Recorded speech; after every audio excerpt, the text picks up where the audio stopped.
What up, troops? Welcome back to the Litanah army. I'm Lit, and this is Fortnite Save the World. And what we're checking out today is leveling in Fortnite. So what level are you? How do levels work? And that kind of thing, because it's really tough, I think, as a new player in Fortnite Save the World. It can get really confusing on what level you actually are. You've got your power level, you've got your account level, you've got your fort stats, you've got your hero levels and your weapon levels, and it can just get so confusing. Now, what this is going to be is kind of like a brief summary of everything, just so that you actually understand the levels and can use this guide, hopefully, to decide where to actually put your resources and what to do next. So let's start off then just up here in the top left hand corner where we've got power. Now Epic Games have put a little tooltip in there that actually says power. The higher your power, the better you are in combat. Slot survivors and spend research points to increase your power. Party up with others to increase your power further. Now, if you party up with others, that's great, but the only thing with that is the power level increase that you're going to get from that is only temporary. You're not going to get that long term, so that's something that you can kind of overlook for now.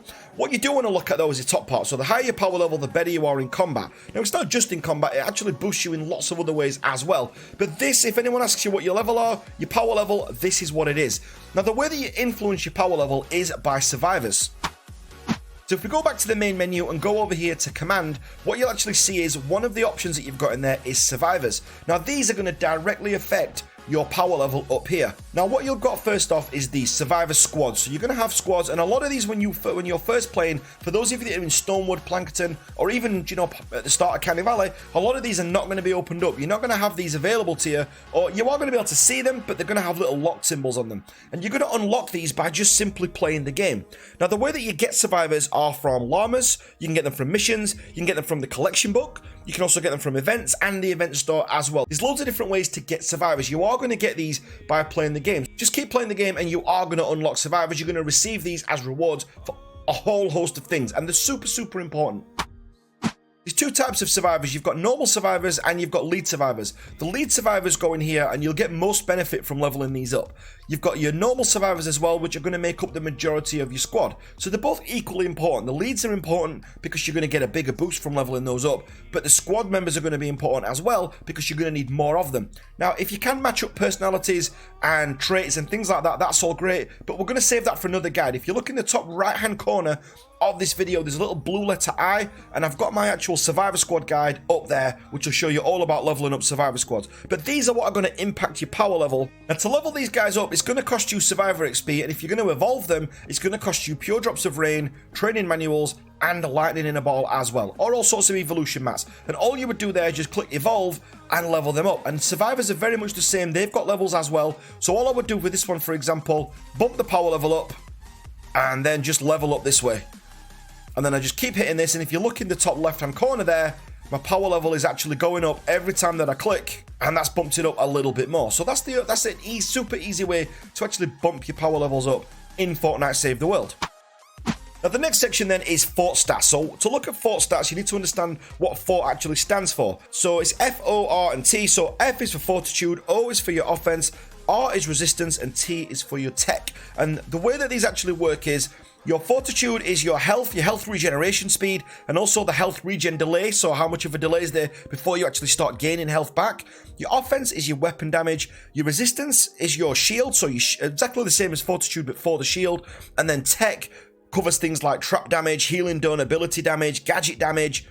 Now what I would suggest is keeping these pretty even until you find your feet in the game, or until you come up with a particular play style that you like. For example, if you're someone that likes using tank heroes and getting in close with melee weapons, then you might want to up your fortitude and your resistance. If you're someone who likes soldiers like urban assault, first shot real, then you might want to go all out on your offense. Or if you like David Dean and you like using your Outlanders and, you know, using all your gadgets in your building, then you might want to go for tech, because gadget users massively benefit from that ability. But that's completely down to you. But these are your actual fort stats. These are you're going to actually bump up all the time, and then eventually you can max these out at 600 each to do that. And you can always reset these, so don't worry if you've spent these in the wrong area. Just hit reset and you can just spend these as you like. Again, super easy. Okay, so leveling can seem really tricky at first, but if you followed it up to this point, then this next bit's going to be super easy.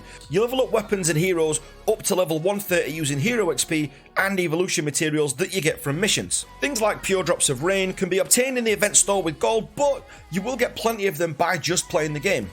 Now, when you look at a weapon and you hear people saying, oh, I've got a power level 130 Sunsetter, what they're actually looking at, if you look over here at this is the power level of the weapon. Now, this is the upgrade level of the weapon. So these are two, they're slightly separate, but they're just kind of linked. Use this one on the right. So use the upgrade level to actually tell you what area to use the gun in.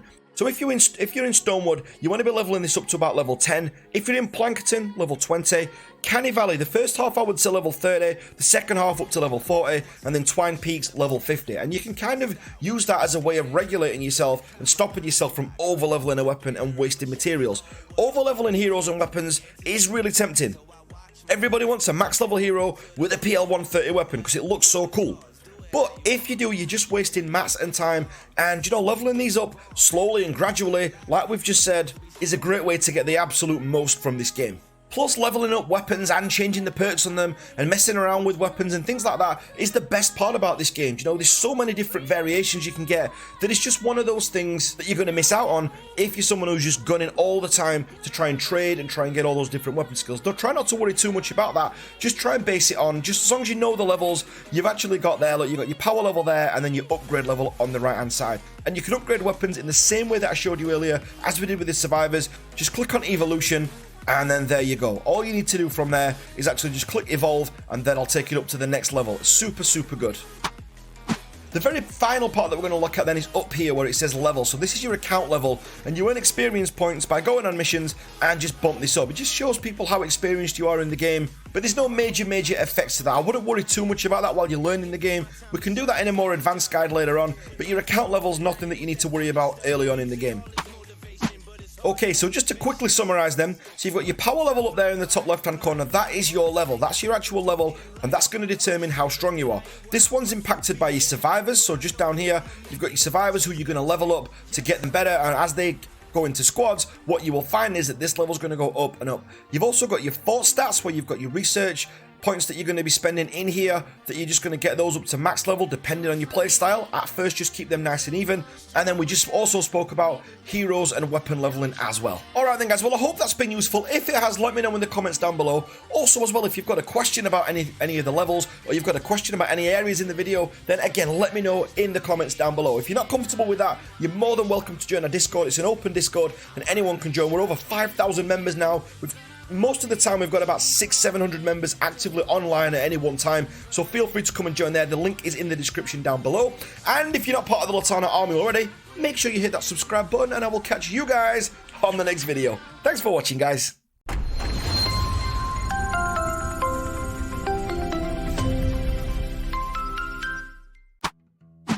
You know what? I think we're gonna be friends.